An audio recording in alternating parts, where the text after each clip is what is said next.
Okay everybody, how's it going? Our House 21 here, and it's time for the final chapter of my Boca bearing swap for my Team Associated Apex.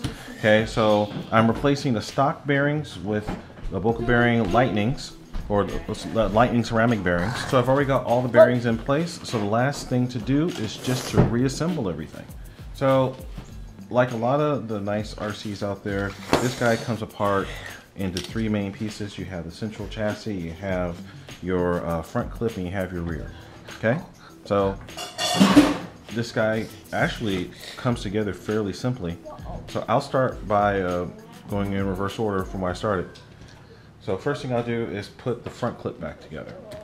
So this guy, you've got 3 screws from the bottom that come up. One supports the center chassis, and 2 more that connect to the bottom of the steering arms or turnbuckles. Okay, so you've got 3 screws right here. First one connects to the central chassis, and then the other 2 comes in from the bottom to the steering mechanism. So it's real simple.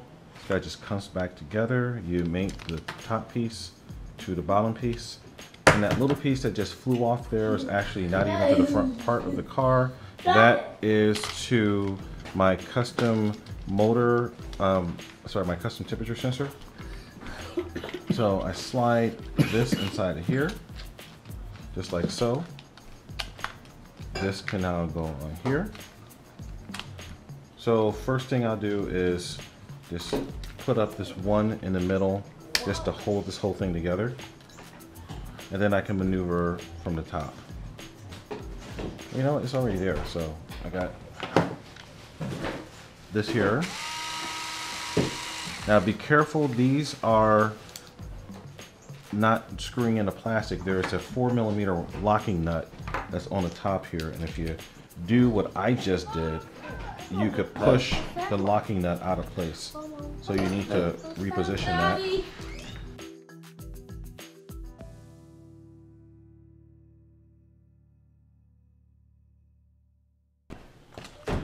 Okay, so I got the 4mm in there. Or I should say I got the screw in that 4mm nut just fine. So these last 2 connect to the post that support the steering mechanism. So for these guys, again, same thing. Just you can use your other hand to just stabilize the steering arm to make sure that you're going into the right part. Okay. And same for this side. There we go. So now I'm just going to hand tighten.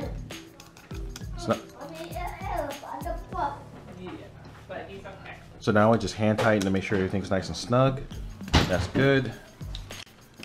And now I just connect the servo to the steering arm right here on the top. Just push that guy on.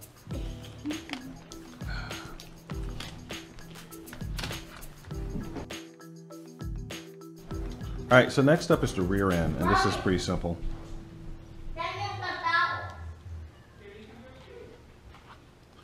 So now this guy, I want to hold off putting my temperature sensor back on until the end. But let me just go ahead and get it back together first.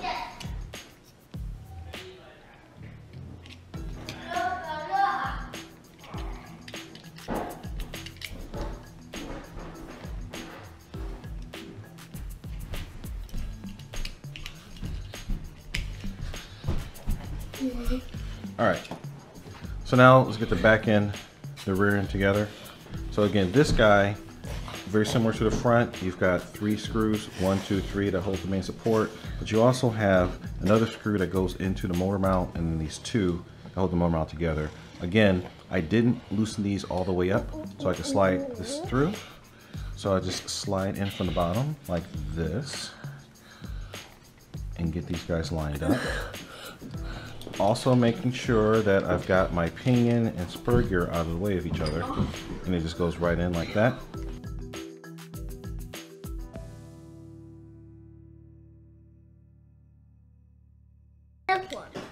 Oh. Oh.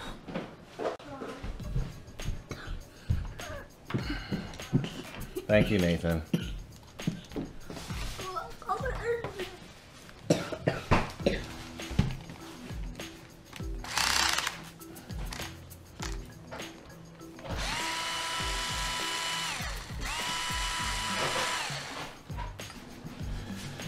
All right, guys. So now it's time to go ahead and put this rear clip back together.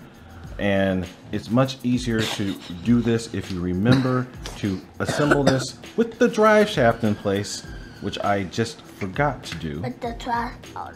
Yeah, because basically with this guy, if you forget to put the drive shaft on, you got to completely disassemble it and start over. So now with the drive shaft in place this time, make sure that these two 4mm locking nuts that are retaining these two screws or these three screws actually are in place before you start. Watch out, Nathan. Okay, so again, just make sure they're in place. And I like to only put a small amount of torque on these guys and hand tighten them just to make sure that I'm comfortable with the level of torque on there.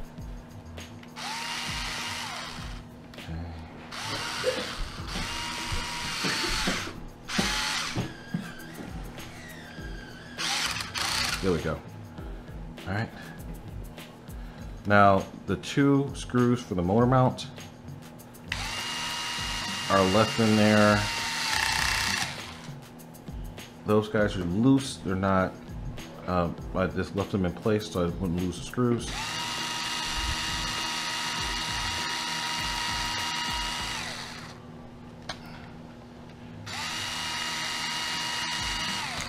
There we go. Nice.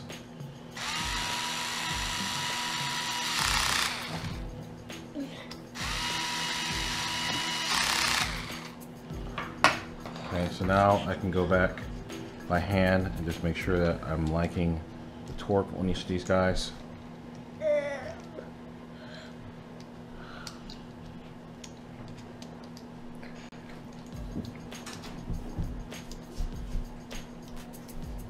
All right, sweet. All right, next up, we've got the top assembly for the bracket. So, Sorry about that, Daddy. it's okay, Robin.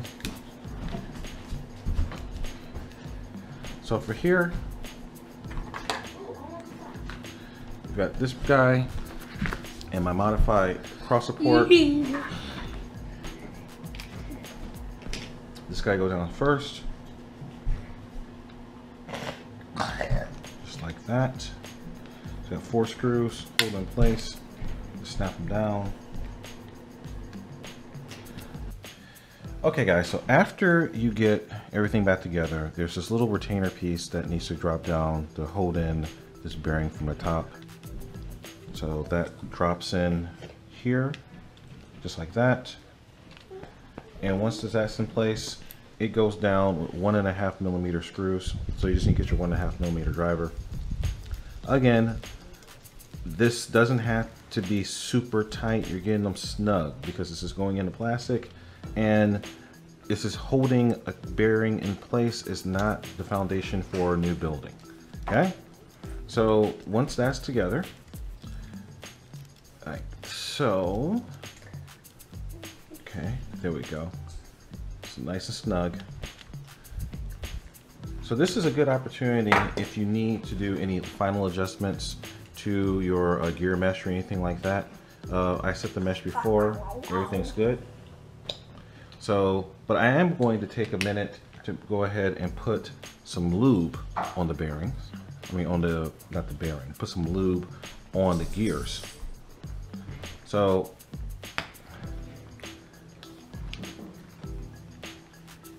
ordinarily, with most gear ratios, you only need to put some on a little bit, and after a few turns it's going to work its way in through the whole setup. Mommy. But because my ratio is very near 1:1, it's going to take a lot of turns in order to get the two mixed through on everything. So as you can see, that's a lot of lube, it's a lot of grease. And most of that's just going to come right off. But I'm just trying to make sure that I get a good coat on each wheel. I mean on each tooth.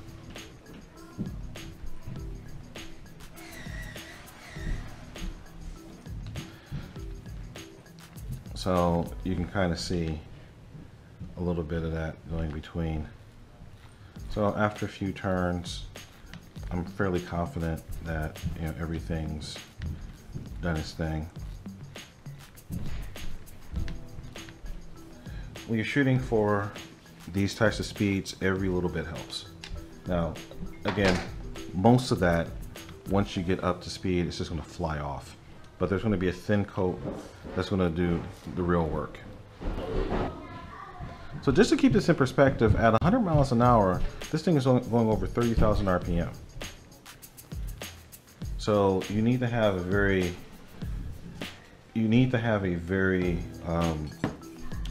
vibration-free environment, but you want to try to make sure that you do everything that you can to make sure that you're not losing energy in simple places. All right, so now this little yoke goes on, and that is supported by a couple of button heads. So I'll just go ahead and put these two on the side to hold this in place. Now, one thing I do appreciate with this car is the fact that Team Associated spent a lot of time to make sure that it's rigid. So, and it makes a lot of sense because, again, from the bottom side, it's only being supported by a few screws. So you want to have support on the top just to make sure that everything is staying nice and rigid and where it's supposed to be.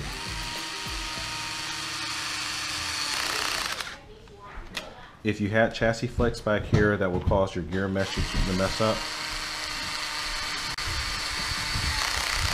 And that gear... That is so far away. Yeah. And if you had your gear mesh changing as these things were going really fast, basically you're going to destroy your gears. So this is a good preemptive way to keep everything together. Oh, no, I got this one. Thank you. All right, so... But again, just kind of taking a second, here you can see the difference between the stock shaft and what I rigged up. So it's kind of nice that they both use the same anodized blue color. Okay, so now this piece drops down right on top. This chassis brace here does a couple things for you. It acts as a stabilizer for the front steering mechanism, but also ties in and holds the back of the chassis in place pretty well too. So just gotta make sure everything lines up, drops right in place. So now you've got 3 screws supporting, 1, 2, 3 here, and then another screw right there, and then 4 screws up top. So these right here, because they're doing a pretty big job, you've got 2 very long screws that go in to the center here to help stabilize the differential. Let's go ahead and get these guys out first.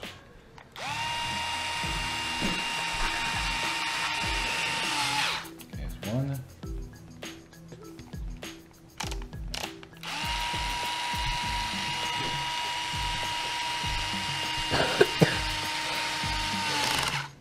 Two. And now, Nathan, please. And you've got 2 similarly long screws that go up in the front to support the differential.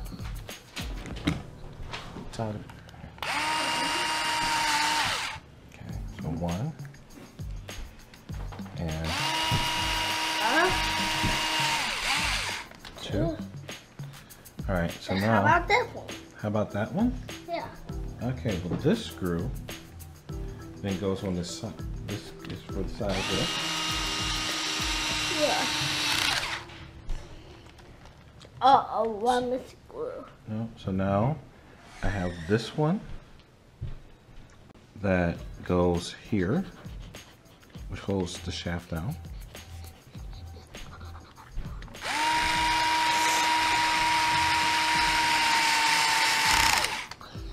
Now there's this little small one that goes here, and this has to be small because it's right over the dry shaft coupling, and you don't want it to interfere. Shaft house. That's a house. And now you've got these 2. I got these guys. 1 and 2.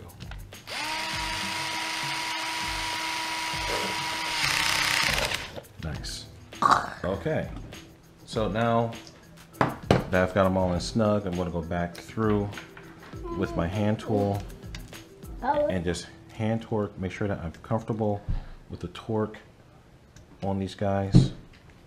So again, just making sure that it's nice and snug. I'm not trying to support a building on them, trying to keep everything in place.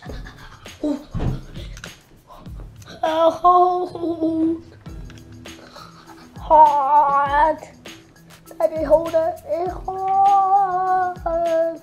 It's hard. Okay, so nice and solid.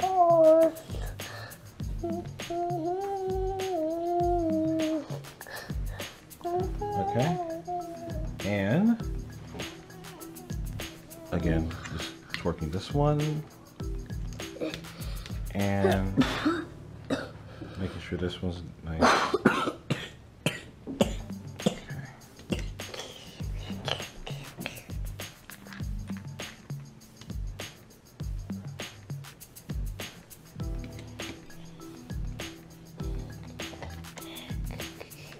Okay. All right. So that's pretty much it. So again, let me just go in, just making sure that everything is turning nice and free. Nothing's binding up. Oh. Nathan, I need to see this. I'm not sure how this happened. Somehow when I was torquing things down, a dog bone came loose.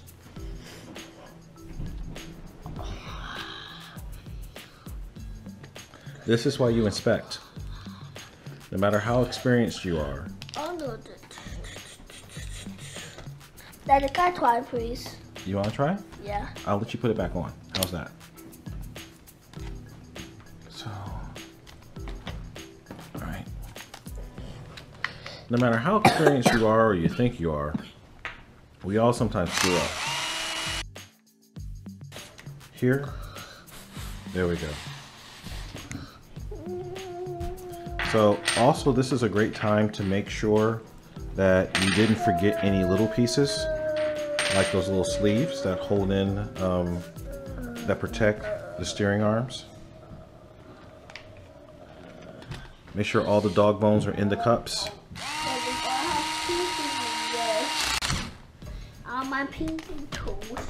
Daddy, I have pinky finger. Daddy.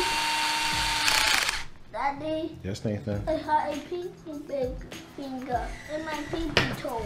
Your pinky toe is fine, Nathan. That's just a way. That's just a different way of saying your baby toe. Okay, so that's tight. That's tight. And house. Let's put this back on. Let's move it free. This is here. And house. Perfect. And Put the wheel house. back on.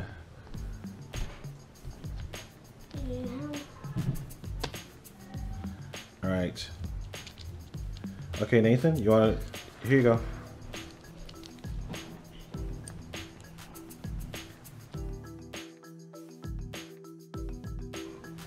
All right, so the drive line is turning nice and free, just like you want. Very good. Okay, nothing's binding. Check all the suspension.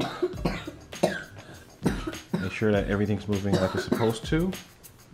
Check the steering. Okay. And we are all good.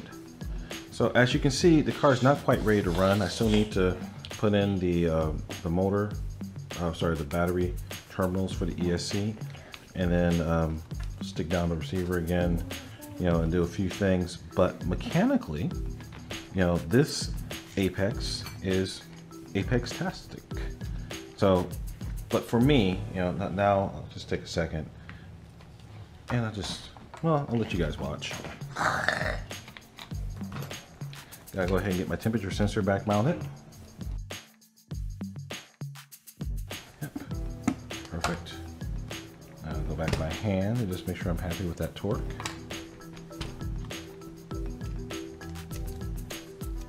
Bam. Perfect. All right. And this guy is, for the most part, back together. That is a Costco. Is that Costco? That's a castle. It's a castle? Yeah. Yeah. It's Castle for Castle Creations. They make some of the best motors out there. All right, so, all right. Okay, guys, so I hope you enjoyed watching me get this together and screw up a few times along the way. So keep watching the channel to see this guy, you know, in its final form, running and doing this thing. So this job took a little bit long time, but it wasn't that bad. But a couple things to keep in mind with this car. You know, you need to basically, it's a great platform. It's got great build quality. When you're making mods to it, you just need to be careful that, and remember that everything that these guys did, they did for a reason.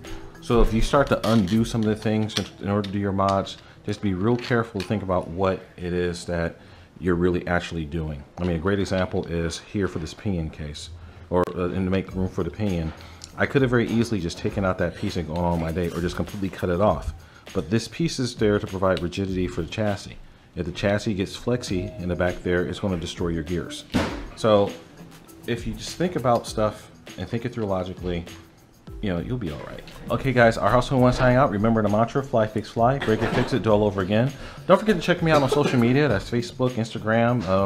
On Facebook, don't forget the RC Physics page, and also the new RC Physics sandbox for all you guys to just get in there and just engage, have fun, gather, share what you want to do, share what you're doing, get information, and just, you know, discuss. And it's not just cars, any RC at all. Just remember, keep it clean. Gotta stay PG. We're family friendly here at RC Physics. Okay, guys, thanks for tuning in. And again, thanks to the wonderful guys at Boca Bearings for providing me these lovely lightning bearings that hopefully help me get my task. And again, also to my other sponsors, you know, guys like Venom and, you know, Castle, you know, who helped to put some pretty good products out there. All right, but RS21 signing out. Peace.